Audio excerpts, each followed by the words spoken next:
Welcome to a fine gaming experience, everyone. It's Bricks, and I got the usual co-host with me. Hey there, Ice back yet again. And today we're supposed to be going up to the ancient forest, but we got some side quests to tackle first. Gotta pick all those side quests up eventually. Be a very different game if you didn't complete all these side quests. They give you a lot of advantages. Are you hiding? She's just a little shy today, that's all. She doesn't want to do the side quest. She wants to go to the ancient forest.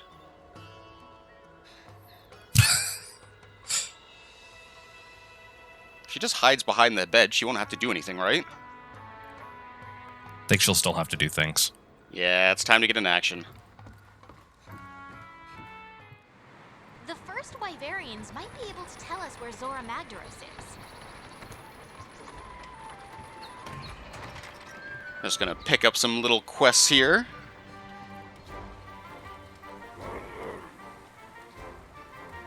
Interested in bulking up? Always interested in bulking up, my friend. It's quite important to do these, and he wants those lumps of rotten meat we were getting out of Odo's nest last time. I think he makes a ceviche out of it or something, well, not a ceviche, a tartare, I believe. One of them fancy chefin' words. He done make the stuff with the food and the things. Now we're here in the Coral Highlands to get our next Palico gadget. And interestingly, there is no Grimalkyne prints around to collect. With this one, we're just going right here to find these three guys. Now, I will say this fight can be very difficult if you are early in the game, simply because these guys are not usually aggressive. Well, they're less aggressive, but with the other guys on top of you, they can do some damage. If you notice here at the end, it's actually Loki that gets the final kill in. Hey. A little smack on the butt. And there's a quest to be had, and we should probably find out what that is, but more importantly, skin everything.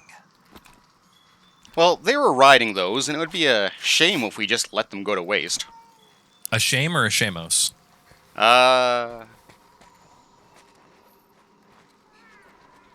As we mentioned before, the Coral Highlands has a lot of little nooks and crannies, and this is a great one.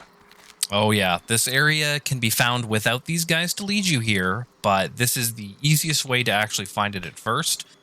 I recommend any Coral Highlands quest, you come here, do the mining, pick up some items, because I think there's over 20 gather spots in this area of different varieties. And we got our fisher friend over here. I just love me some good fishing. These quests might not seem too important at first, but I got to the end game and noticed I was missing probably half my canteen ingredients. And little quests like this that you get from expeditions are really important for filling those out. The same thing I said last episode, the 2-to-1 rule is a good idea. Do 2 regular quests, whether they be events or captures or hunts themselves, and stack it up with doing an expedition. Gotta be careful with this jump here. Yoop. And there's many goodies here. There's not many pearl oysters around the map, and this is one of the rare spots to find them. A lot of the Grimalkyne camps like this have a ton of great items. It's worth exploring around when you first find them. And we didn't even see the downstairs area. There's about another 4 mining spots down there. And mining spots actually do regenerate during a game. So you'll get back and be able to go and get those multiple times. Nya nya!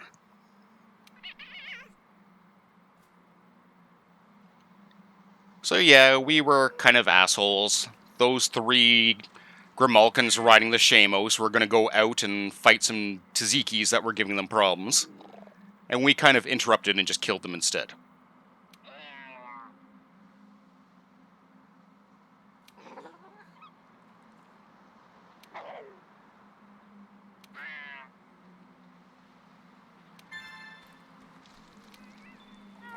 So I'm going to take care of that right after this. But first... Another thing you can get that's kind of somewhat exotic. I don't know how. I really have no idea how that actually works out. No one asks questions. The nets are very special. You can actually see him shrink as he goes into the net if you watch carefully. The other way to catch those guys outside this one area is to hit them with a rock. They'll fall out of the sky and then you can catch them. And I'm handling the Tzatziki quest here, but you don't want to see me fight those guys again. There was nothing too special or entertaining that happened for it, so just skipping to the end here. The only really important part about them is that their flash is a little annoying when there's two of them, but they often split up, so it's actually not as hard as it seems. I did have one of those moments in that fight where I got tag teamed and one was flashing as the other one was fighting me. The only thing to really note about this is because it was a Grimalkyne quest and we're helping them out, we automatically started with the instrumentalist to help us out. Which is very handy. In fact, I would say this is probably the most useful out of all of the Palico tools that you get, simply because it gives you some very special bonuses you can't really get any other way except for, well, what's on your back right now. And I would be using it if it wasn't for the fact I am using the horn right now, but... Yeah, I don't believe those buffs actually stack with each other. They just override each other, and I think their version, it almost always comes as just a first level version. You don't get the upgraded hunting horn abilities. And not only do Grimalkyne camps have a lot of items, so do the monster nests, so as you can see here, many goodies. Oh, that was a gorgeous catch. I didn't think I was going to make that, but I had to leave that in.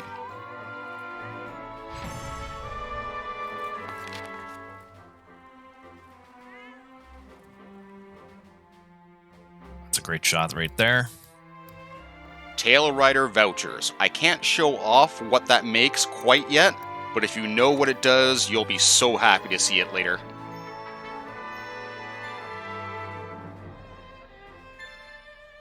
Lots of good stuff in that quest. And you do actually level up with the Tail Riders within an area. So you want to do those quests simply to get those better because they are helpful, especially if you're playing single player or maybe just with one friend. It's kind of annoying because you have to level up the Grimalkynes for every single zone, but it's very worthwhile. Especially single player, as you were saying. Now, we generally just play as a duo. And as a duo, one nice thing is you do get to keep your Palicos. They actually stay with you. But if you add a third person, you start losing Palico companions. Once you're at 4 people, nobody ever brings a Palico with them. They're just eliminated from it. Admittedly, players are better than your Palicos, but... I don't know. I was going to say, sometimes not. Most of the time, yeah.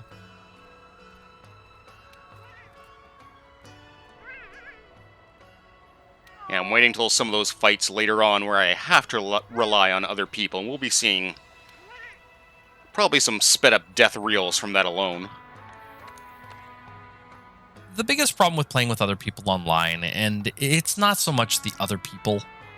There's the Choral Orchestra, the item we were just talking about. It's not so much the other people. Sometimes it's lag. Sometimes, you know, a monster does an attack that knocks out 2 of you at once, and boom, that's 2 deaths. Mm-hmm. So I really recommend playing this game solo for a little while. Maybe play with one friend, but as soon as you add one more person, the monsters are a lot stronger.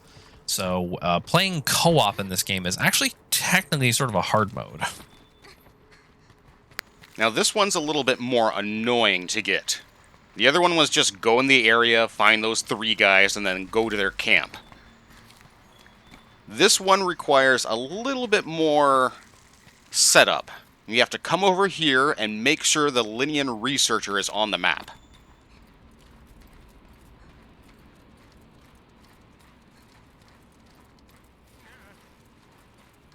Hello there. There's certain conditions that trigger them as well. I believe you have to have done you think you have to fully have explored the Vale up to a point, like you have to have done the first mission where you come and look, set up your camp, and then do one more mission after that. I think after that, it might even be after your first Odogoron fight, but you have to do a couple things to get them to show up. Basically went and screwed around for a while. You have to wait for Odo to basically drag a corpse of Legiana in here. And then a Grimalkyne will be just waiting here, scavenging what he can out of Odo's nest.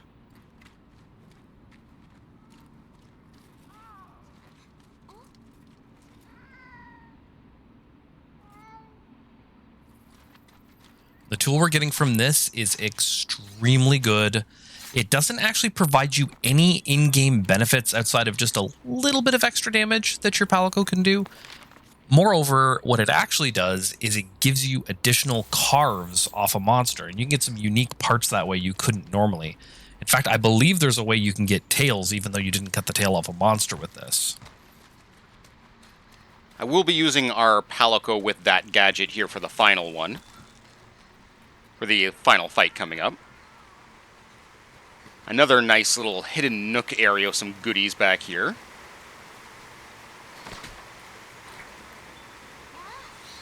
I love net fishing. Have you ever done actual fishing? I mean, I'm sure you've tried it, but like, do you even bother? I do. It's a lot easier to fish out some areas or when you're looking for a specific guy, but you guys don't want to see me just standing there for 30 seconds-ish fishing. Yeah, it does take a little bit of time.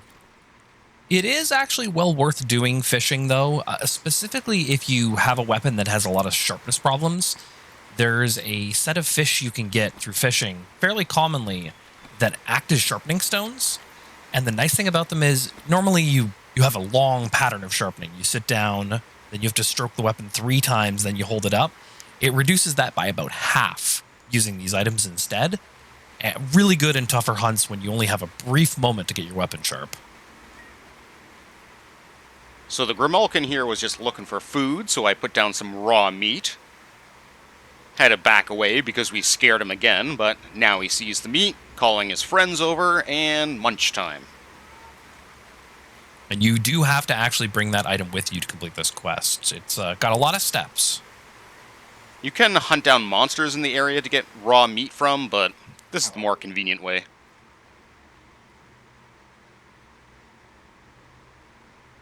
We didn't explain the horn too much, but basically, yes, it is just a Palico version of your instrument to give you random buffs.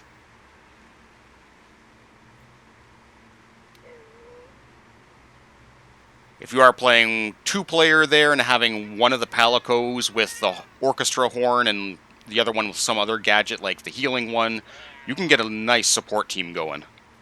Oh yeah, that's actually a good combo. We've used that one ourselves quite a bit. This item is really good for if you're out on a hunt trying to get specific parts from monsters. I find it really helps with a lot of the smaller hunts that you'll do in the game. Things like the Girros or the any of the flying monsters. It's really useful with them too. And it's really important to level it up so you can get the good ones, the good carves out of him just using the Plunder Blade. The nice thing is, too, I believe the second version of the Plunder Blade is like a boomerang. He'll throw it out at a distance, which is even better because that means that he doesn't even really need to quickly engage with the enemy. He can just throw it out and get the carve off that. It looks really cool, too, as we'll see here in a second. They're dancing around us. Urgent news!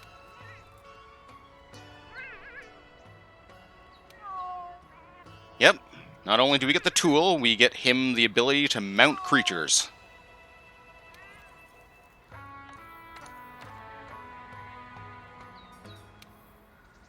This one just looks really cool as it's a set of bone blades he wields. Mm-hmm. It's kind of like just having a thief in the party. He'll randomly try to steal from the opponent and get a couple free cards, so... There will be some monsters in this game who are just refusing to drop their drops. You're doing everything right, breaking all the right parts, and they just don't do it. The Plunder Blade really helps. And it fills out your supply of a lot of early rank components as well. Now, we haven't really shown off investigations either here. As you're picking up tracks and killing monsters, you'll get more of these, and there's 3 different tiers, the bronze, silver, and gold, which have a better chance of getting better rewards. And the gold tier can actually net you items that you couldn't normally get from a monster without pure luck. So there are gems that you can actually get from a monster, extremely powerful jewels that you find off their bodies. This allows you to get those extremely easily as a gold rank reward. This is also the reason why people tend not to do expeditions, because this tends to be more rewarding than doing them. Absolutely, yeah. I wish these counted as expeditions. Yes, that would be very nice. And one of the catches with these is it will give you a couple limitations or bonuses on the mission. You might have the ability to only take 2 party members. You might have, like this one, 15 minutes to kill your opponent. This is also a capture mission, so if I kill the opponent accidentally, I will fail. Don't even get to carve them, it's just over. And when you're hunting a creature for the first time, you might want to go for the kill instead of the capture. And up here is a Grimalkyne sitting up on the ledge. Because I have got all the Grimalkyne gadgets for the first 4 areas, hint, there's one more coming, they will be setting up little camps like that to help us capture monsters. If I mount a monster near that area, they will have a bunch of Grimalkynes pop out of the ground and wrap it in vines. Pins them down, makes it very easy to beat the crap out of for a short time.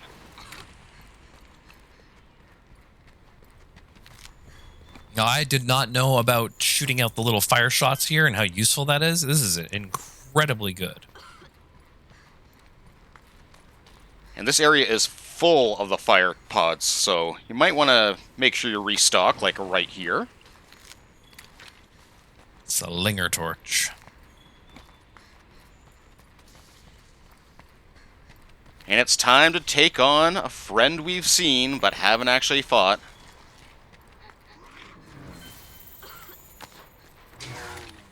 The greatest of Girroses. This can be an extremely easy or extremely difficult fight. He doesn't have a lot of unique abilities compared to his cousin, the Jagras. However, he does have the ability to paralyze. And paralyze is a disturbingly powerful status. You just sit there and the enemies can attack you. He's not the only one who can paralyze, though. His little Gyros buddies can also paralyze you, so you have to be very careful. And unlike Great Jagras, Gyros will always have an escort with him. He likes to roar a lot too. You'll see him basically rear his snake head back, and he'll have like little... I don't even know how to describe them. Little gills that'll vibrate. Yeah, they're like gills, that's what I would say. Health Recovery Song is a great song. I'm just noticing there, looks like you didn't get a health up on your food this mission. You're paralyzed. I did. It wasn't a very big boost, sadly.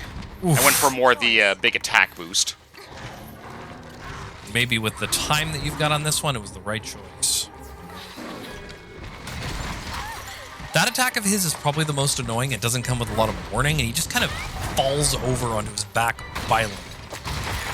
It's not quite as bad as Jagras's I'm fat, I'm gonna roll over you attack, but still very little warning on it, as you were saying. You might notice too there, Loki is riding one of his friends he brought in. And the great thing is, he actually takes one of the numbers of the spawn that are in this area and reduces it because of his ability to jump on its back. He also gets a paralysis attack from it. Yeah, I cut that a little close. That was close too. Will almost always paralyze you. And a lot of the status ailments you'll get in this area, paralysis, the bleeding, those are all very, very dangerous when combined with the effluvium around you. Just being stuck there, taking damage over time while something else might be coming up to beat you can be quite dangerous. Now, we haven't really touched on event quests yet, but there is an event quest I want to talk about because it's a very important event quest. There's one more of these kind of, we'll call them the family of lizards. There's a number of these monsters that look like Gyros and Jagras, and there's one more we're going to meet later on. It's a fight you can do that actually has you fight all three of those monsters in the same fight. Usually, if you're smart about it, you only have to fight Gyros and Jagras at the same time, and the other one kind of stays out of the fight. But that fight is a great way to get lots of very useful items for you. So get used to fighting Gyros, because I think I've probably repeated that mission almost every set of events anytime it shows up, about 5 or 6 times. Great way to gain money. It gives you some really nice enhancement gear for later in the game.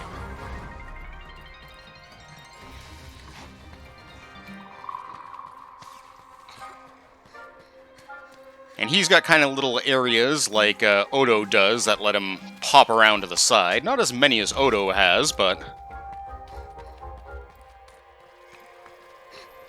And while many people don't hunt Gyros as much as they do other creatures, he gives a lot of paralysis equipment, which, as you can probably guess, is incredibly useful.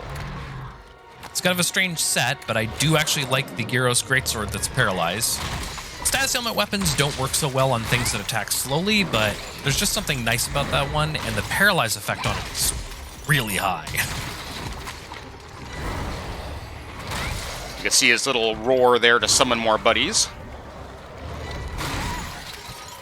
This is probably the worst area to fight him. Not only will he have lots of buddies in this area, we got lots of effluvium, and he's got Raffinos and Odo can come through here. Just try to avoid it. I was going to say, as soon as you mentioned that, I was so terrified that Odo would start running through. Now, keep hitting it with trank bombs until the effect kicks in. Thank you. We know what to do. I don't know why she said that there. It was definitely not your first capture quest. It wasn't even my first capture investigation, which is really weird. Now, off camera, are you doing a little tiny bit of extra farming, or are you mostly just sticking to showing people what's on here? I am doing farming off to the side. A lot of the weapons that I want to build for higher tiers coming up, I had to do some finagling for specific bits. Yeah, I just wanted to make sure people knew there is a decent amount of farming you'll have to do if you want very specific weapons, especially if you want to use multiple weapons. There are some of the goodies he got with the Plunder Blade. Only basic scales, but we've already leveled it up there, so we'll get better goodies next time.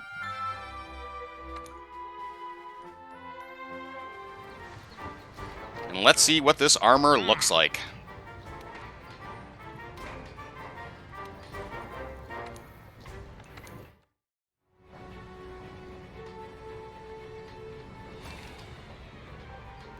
One of my favorite sets in the game. Unfortunately, it doesn't have a lot of really great attributes on it. The Thunder Resist is nice, though, and some of the extra abilities are pretty good, too. It's an unusual set. It has its uses, but it's not the best one out there. I'm so sad you didn't get the Plague Doctor mask. Me too. That Plague Doctor setup is really nice. Hornmaestro, which lets your buff last longer, which is nice. This is kind of a weird support one, because it's also got the Palico Rally, which helps your Palico be more powerful. An Effluvium Expert is extremely useful if you don't want to mess around with stuff down in the Vale. But next time, we will actually be going to the Ancient Forest and taking on a big creature. Yeah, one of the most legendary of the Monster Hunter creatures. I hope to see you next time, and take care all.